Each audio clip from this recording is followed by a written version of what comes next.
అకారణంగా ఈ ప్రాంతం పట్ల ద్వేషం ప్రదర్శించటం తప్పితే 3 రాజధానుల ఏర్పాటు ప్రక్రియలో ఉన్న ఔచిత్యం ఏంటో చెప్పండి. ఏ ప్రాంతాన్ని అభివృద్ధి చేస్తామంటే ఏ ప్రాంతం వాళ్ళు కాదన్నారు చెప్పండి దయచేసి.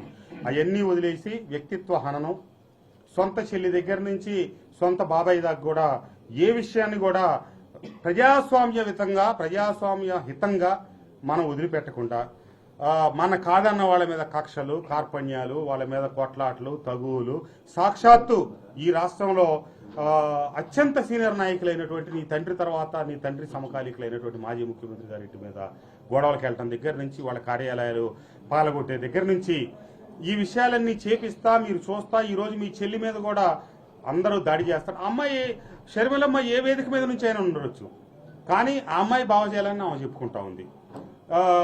ఇంకొకళ్ళు చెప్పుకుంటా ఉన్నారు. వెంటనే వాళ్ళ మీద దాడులు చేయించడం, ఈ రాష్ట్రంలో ఉంటే ఉండండి పోతే పోండి అని చెప్పి పరిశ్రమల మీద హుకుం జారీ చేయటం, ఇదంతా దీర్ఘకాలంలో ఈ రాష్ట్రానికి పెనుశాపం. ఈ రాష్ట్రానికి రావాల్సినటువంటి ₹1 సంపాదించడం, మరొక రూపాయి ఖర్చు పెట్టడంలో కుటుంబాల్లో కావచ్చు, వ్యాపారాల్లో కావచ్చు, రాష్ట్ర ప్రభుత్వాల విషయంలో కావచ్చు తప్పు కాదు. కానీ మనం ఆదాయ సముపార్జన చేయకుండా అప్పులు తెచ్చి కేవలం సంక్షేమాన్ని ముందుకు కొనసాగిస్తే రేపుటి రాష్ట్ర భవిష్యత్తు ఏంటి, రాష్ట్రంలో ఉన్నటువంటి పేదల బిడ్డలు ఆ రాజశేఖర రెడ్డి గారి హయాంలో కావచ్చు, తర్వాత ప్రభుత్వాల్లో కావచ్చు ఇచ్చి ఫీజు రీఎంబర్స్మెంట్ల ద్వారా చదివిస్తే చదువుకున్న బిడ్డలు రేపు వాళ్ళ భవిష్యత్తు ఏంటి, వాళ్ళు ఈ రాష్ట్రంలో ఉండకుండా పొరుగు రాష్ట్రాలకు వలసపోవటమే తప్పితే ఈ రాష్ట్రంలో ఆ తల్లిదండ్రులతో కలిపి ఉద్యోగాలు చేసుకునే పరిస్థితి ఈ రాష్ట్రానికి ఉందా, రాబోయే రోజుల్లో వస్తుందా అనే భయంతో ఈ నిర్ణయం తీసుకోవడం జరిగింది. ఇప్పటిదాకా నేను ఆ పక్షాన ఉన్నా కాబట్టి నేను కడిగిన ముత్యాన్ని, లేకపోతే అందరికీ మంచివాడిని. ఇక ఈ రోజు నుంచి మొదలెట్టి నా మీద మీడియాలో కావచ్చు, సోషల్ మీడియాలో కావచ్చు నా వ్యక్తిత్వాన్ని హరించే విధంగా ఎన్నో రకాల గతంలో మాట్లాడిన స్టేట్మెంట్లని ఇంకొక వాటిని అనుకరించి మిక్స్ చేసి చాలా గ్రాఫిక్స్, కథనాలు రేపటి నుంచి వండి వార్చబోతా ఉన్నారు. వీటికి ఎందుకంటే గడిచిన 5 సంవత్సరాల నుంచి మీ నాయకత్వంలో జరుగుతున్నటువంటి పరిణామాలని గమనించా కాబట్టి నా మనసుని గట్టిపరుచుకున్నాను, నా గుండెల్లో ఆత్మస్థైర్యాన్ని నింపుకున్నాను. నేను నమ్మిన ప్రజలు నా వెనక అండగా ఉంటారనే ఒక భరోసాతో నా రాబోయే రోజులో నేను ఏ వేదికను తీసుకొని రాజకీయాల్లో కొనసాగుతాననే విషయాన్ని అతి త్వరలో నేను ఆలోచించుకొని మీ అందరికి తెలియపరుస్తానని చెప్పి ఈరోజు పత్రికా సోదరులందరికీ తెలియజేస్తూ ఈ కార్యక్రమానికి వచ్చిన మీ అందరికీ నా హృదయపూర్వక ధన్యవాదాలు, నమస్కారాలు. నేను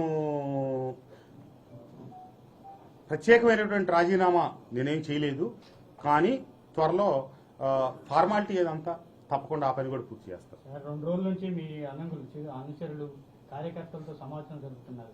ఎక్కడ కూడా మీ యంత్రాంగాన్ని బయటపెట్టడం, అసలు ఏ పార్టీలో చేరాలనుకున్నారు, ఎక్కడి నుంచి పోటీ చేయాలనుకుంటున్నారు? అది ఇంకా పూర్తిగా నిర్ణయం తీసుకోలేదు.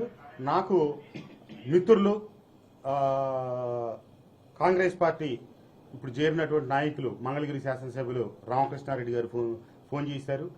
మీరు కాంగ్రెస్ పార్టీలోకి రండి, మనం కలిసి ప్రయాణం చేద్దామని చెప్పి ఆయన అడిగారు.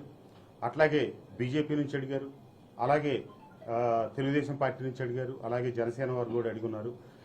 ఏదైనటువంటిది నేను కొంత మిత్రులతో, కొంతమంది సన్నిహితులతో సంప్రదించి ఒక నిర్ణయం తీసుకొని మీ అందరికి తెలియజేస్తా. ఈ రోజు వరకు అయితే నేను నిర్ణయం తీసుకోవాలి. మీరు పార్టీలో చేరకముందే తెలుగుదేశం పార్టీలో దేవినేనమ్మా మిమ్మల్ని పూర్తి స్థాయిలో నేను విమర్శలు చేశారు, ఎలా చూస్తారు? అది వారి విజ్ఞతకే వదిలేస్తా ఉన్నాను. ఇదే కాదు, గతంలో కూడా చాలా విమర్శలు చేశారు వారు. నేను ఇంతకుముందే చెప్పాను, సత్యమేవ జయతే. కాలమే చాలా సమస్యలకి, చాలా విషయాలకి సమాధానం చెబుతుంది, వాటికి పరిష్కారం కూడా చూపుతుంది. దేవినేని ఉమామహేశ్వరరావు గారు చేసినటువంటి విమర్శలన్నిటికీ ఖచ్చితంగా కాలమే సమాధానం చెబుతుంది.